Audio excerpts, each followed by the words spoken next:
I like to encourage people to do the right thing in life, young people, older people, all people, because when you do right in life, things will turn out well for you.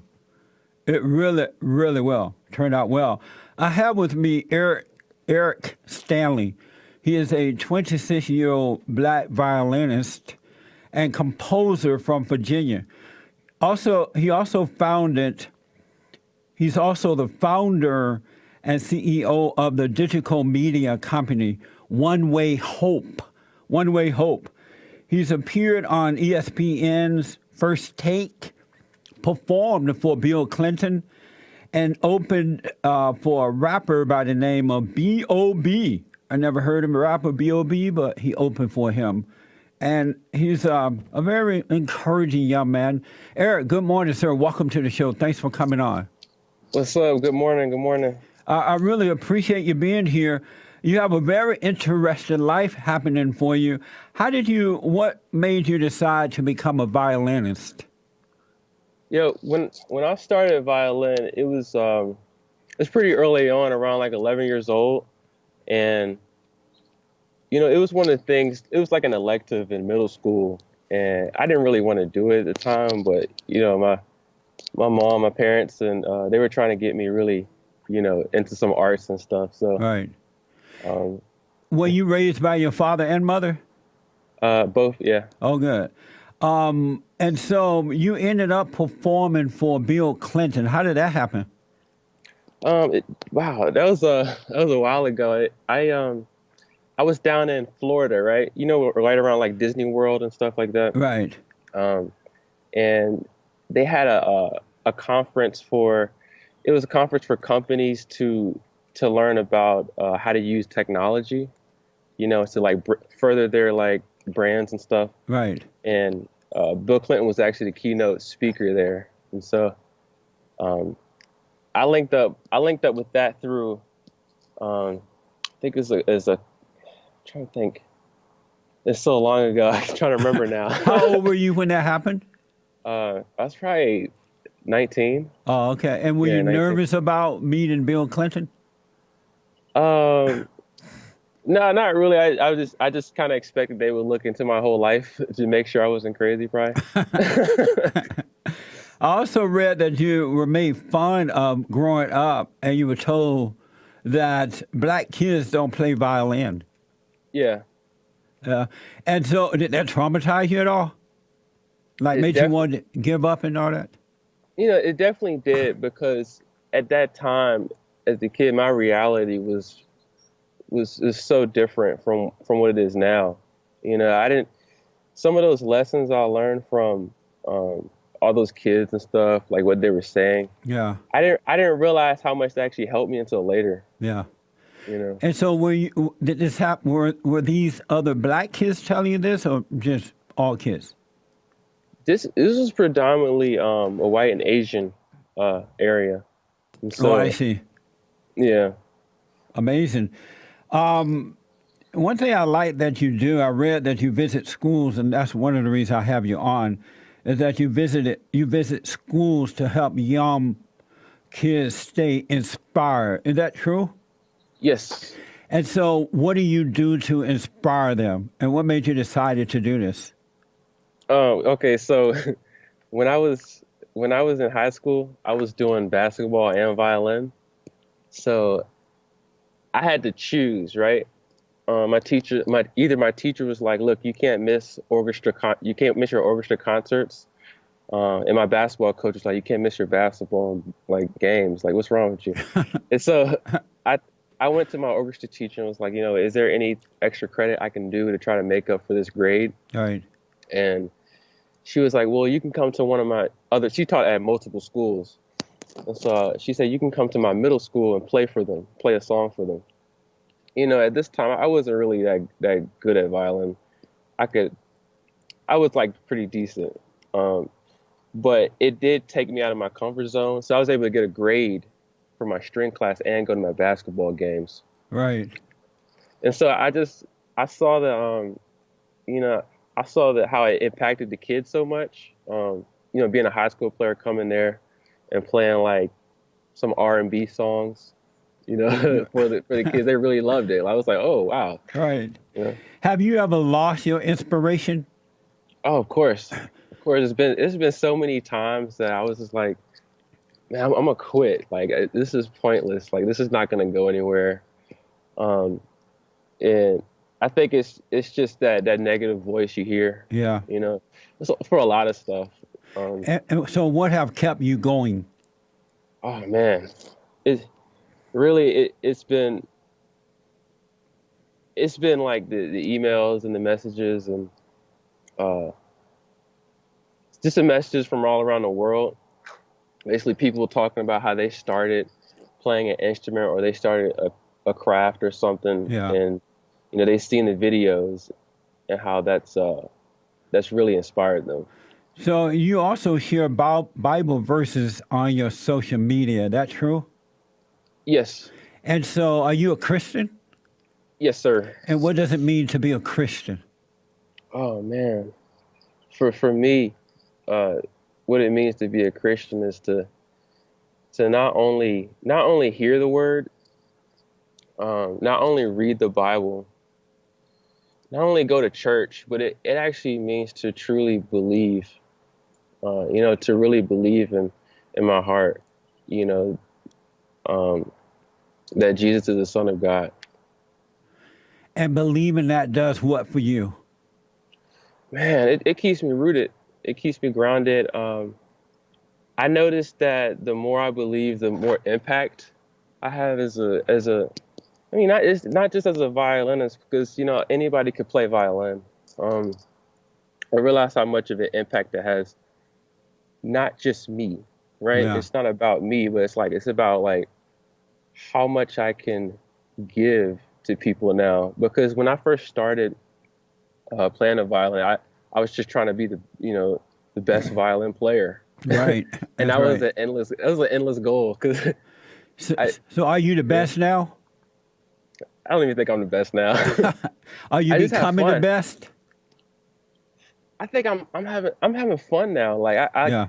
I let that go. I let it go a long time ago, and when I remember the day I let it go, I was just like, it was the same day I was actually was willing to give up playing the violin. And this is me coming close, getting a closer relationship to God, because I was like, what is the thing that I'm willing to give up, right? That I like a lot, Yeah. and I was like, I'm willing to give this up. And in that moment, the very moment I was willing to give that up, everything changed That's for me. beautiful, man.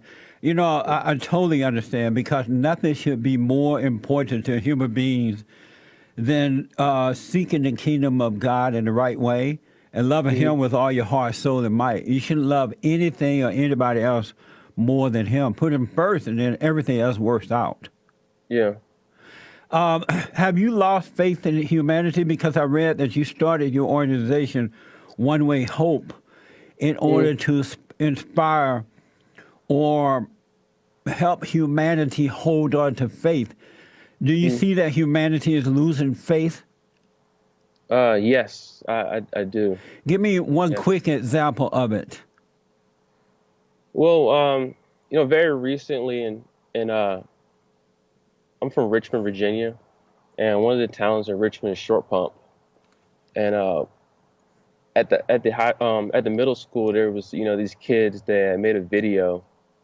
They posted online, and they were like they were assaulting these kids, right? Hmm. And they were using all types of derogatory language to them. And I was like, what would make somebody want to first first like hate someone and then post it online and show everybody their hate, right? Yeah, yeah, And I was like, this can't be what people want to see, right? right. Like when they log online, this can't be the only types of things, like these fight videos. It can't be um, this music, this negative stuff.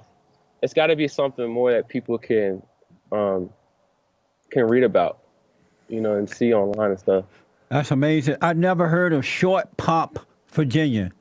it's actually it's the short pump is it's just this is something I saw in like the younger generation. Right. This need to uh just like need to show people everything, right? Yeah, I know. I want people to check out your organization, onewayhope.com. You perform for Bill Clinton. Would you perform for President Trump?